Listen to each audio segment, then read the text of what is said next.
UMNO akan gagal, kata Anwar Musa. Kerjasama dengan PKR, ini jawapan UMNO. UMNO mahu jawatan Perdana Menteri jika kerjasama dengan PKR. Anwar kembali lagi dengan nombor.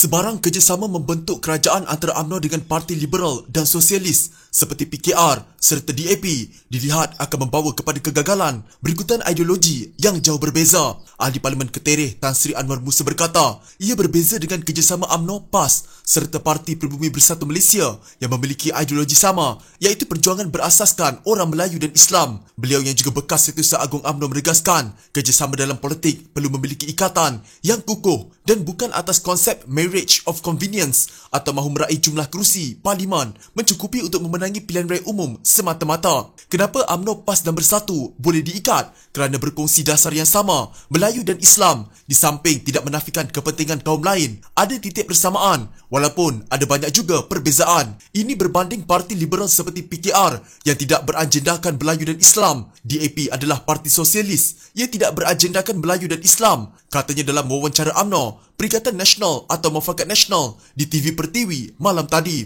Dalam satu temu bual dengan sebuah akhbar, Presiden PKR yang juga Ketua Pembangkang Datuk Seri Anwar Ibrahim berdedahkan partinya berkemungkinan menjalinkan kerjasama dengan UMNO selepas wujud perbincangan tidak rasmi antara kedua-dua parti itu. Ahli Parlimen Port Dickson itu dilaporkan berkata, perbincangan awal berkenaan membabitkan pimpinan kedua-dua parti dan menunjukkan perkembangan positif. Mengulas lanjut, Anwar berkata, walaupun terdapat ahli dan pemimpin Melayu dalam PKR serta DAP, ia bukan jaminan ikatan kerjasama yang berpanjangan dengan UMNO. Sebagai contoh, beliau berkata, prinsip kesamarataan diperjuangkan DAP adalah bertentangan dengan prinsip keadilan dipegang UMNO yang berpandukan ajaran Islam. Itu pernah berlaku pada Bersatu yang membawa ruh serta semangat UMNO dalam diri mereka dan duduk dengan Pakatan Harapan. Akhirnya mengalami pertembungan besar sehingga membawa kepada perpecahan. Begitu juga PAS pernah cuba menjadi kawan kepada DAP namun tidak dapat mengelakkan pertembungan kerana ideologi berbeza. Dalam hal tertentu, mungkin boleh bekerjasama antara apa-apa parti. Namun, jika untuk membentuk dan mendukung kerajaan dengan bergabung, kerjasama sebegini adalah formula yang pasti gagal, katanya. UMNO masih berpegang pada ketetapan untuk tidak menjalinkan kerjasama dengan PKR seperti mana yang diputuskan Majlis Pimpinan Tertinggi parti itu, kata Ketua Penerangannya Syahril Hamdan. Justru menurutnya, terpulang kepada Presiden PKR Anwar Ibrahim untuk mencanangkan kononnya ada rundingan dan kerjasama rasmi politik dengan UMNO. Keputusan Dasar Perhimpunan Agung UMNO 2019 masih terpakai dan kenyataan semua pemimpin tertinggi UMNO berkali-kali menyebut tidak timbul kerjasama dengan PKR dan DAP. Menolak kerjasama dengan Bersatu tak bermaksud mesti terus bersama dengan orang lain.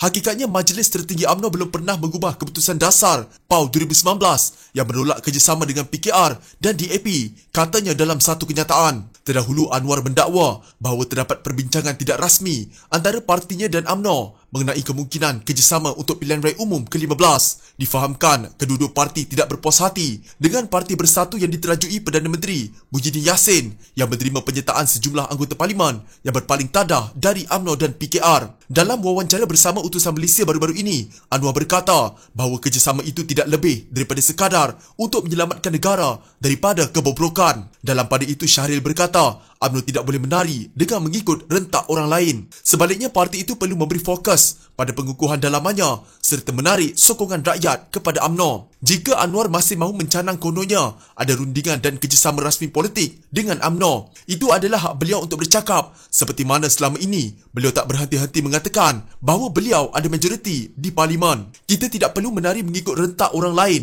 sebaliknya memberi tumpuan penuh kepada pengukuhan dalaman parti sendiri di samping berusaha keras menangani keyakinan rakyat. Matlamat parti tentunya untuk memenangi sokongan rakyat dengan tawaran dan visi yang lebih baik dari pesaing kita, katanya.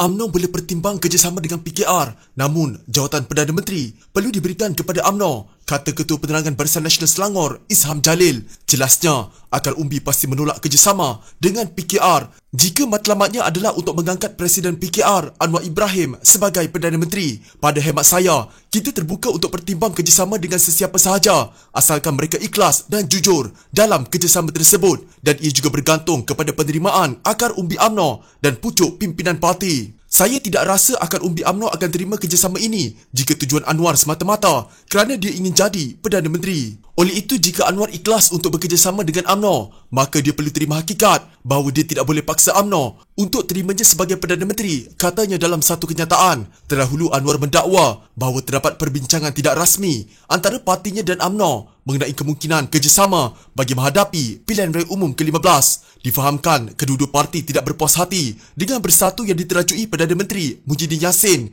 yang menerima penyertaan sejumlah anggota parlimen yang berpaling tadah dari UMNO dan PKR. Dalam wawancara bersama utusan Malaysia baru-baru ini, Anwar berkata bahawa kerjasama itu tidak lebih daripada sekadar untuk menyelamatkan negara daripada kebobrokan. Dalam pada itu, Isham berkata, jika tujuan kerjasama bagi mengangkat Anwar sebagai Perdana Menteri, niat itu sama seperti bekas Perdana Menteri Dr. Mahathir Mohamad dan Perdana Menteri Muhyiddin Yassin menggunakan UMNO untuk mencapai cita-cita. Katanya sebelum ini negara telah mencuba selama 22 bulan bersama Perdana Menteri Pakatan Harapan dan 12 bulan bersama Perdana Menteri Perikatan Nasional, dan ianya telah gagal untuk membawa kestabilan politik dan ekonomi. Perdana Menteri PKR Pakatan Harapan tidak akan merubah keadaan ini. Pada pandangan saya, Perdana Menteri perlu datang dari parti yang paling besar dengan akar umbi Melayu Islam yang paling ramai, iaitu UMNO. Ini kerana negara ini masih lagi majoriti Melayu dengan kumpulan terbesarnya umat Islam, dan selama ini UMNO yang berterusan banyak memperjuangkan kumpulan ini tanpa meminggirkan atau mengenepikan hak-hak kaum-kaum lain, katanya. Oleh itu, katanya, percaturan itu amat penting untuk kestabilan politik, kestabilan ekonomi dan sosial negara. Ketua Pembangkang Anwar Ibrahim yakin mempunyai sokongan mencukupi di Parlimen untuk membentuk kerajaan. Anwar yang juga Presiden PKR juga yakin Kerajaan Perikatan Nasional pimpinan Muhyiddin Yassin tidak mempunyai majoriti mudah di Dewan Rakyat. Meskipun 3 ahli Parlimen PKR keluar parti untuk menyokong Perikatan Nasional baru-baru ini, Muhyiddin masih tidak mempunyai sokongan secukupnya untuk terus menjadi Perdana Menteri, katanya. Saya mempunyai jumlah sokongan ahli Parlimen secukupnya, kata Anwar pada sidang media. Ahli Parlimen Port Dickson itu mempersoalkan keabsahan Muhyiddin selaku Perdana Menteri yang menurut beliau hanya mempunyai sokongan terhad di Dewan Rakyat. Yang penting, kenapa tak tanya berapa sokongan Perikatan Nasional ada? Katanya kepada pemberita. Bagaimana anda boleh simpulkan mereka Perikatan Nasional ada majoriti dengan 3 ahli Parlimen menyokong mereka? Anwar berkata, dakwaan Perikatan Nasional mempunyai sokongan 111 atau 112 ahli Parlimen tersasar kerana sebilangan mereka menyokongnya. Secara teknikalnya, mereka hanya ada sokongan 100 ahli Parlimen. Mereka tidak ambil kira warisan pejuang kumpulan Pro Mahathir Mohamad dan muda Syed Saddiq Syed Abdul Rahman. Anwar berkata, tindakan 3 ahli Parlimen PKR menyokong Muhyiddin tidak mengubah kerapuhan kerajaan Perikatan Nasional. Mereka ingat mereka ada majoriti, tetapi sebenarnya masih tidak cukup. Pada September lalu, Anwar gagal menjatuhkan Muhyiddin sebagai Perdana Menteri walaupun mendakwa mempunyai sokongan dan majoriti kukuh dan meyakinkan untuk membentuk kerajaan baru. Anwar dilaporkan gagal mengemukakan senarai ahli Parlimen yang menyokong beliau apabila menghadap Yang di-Pertuan Agong pada Oktober.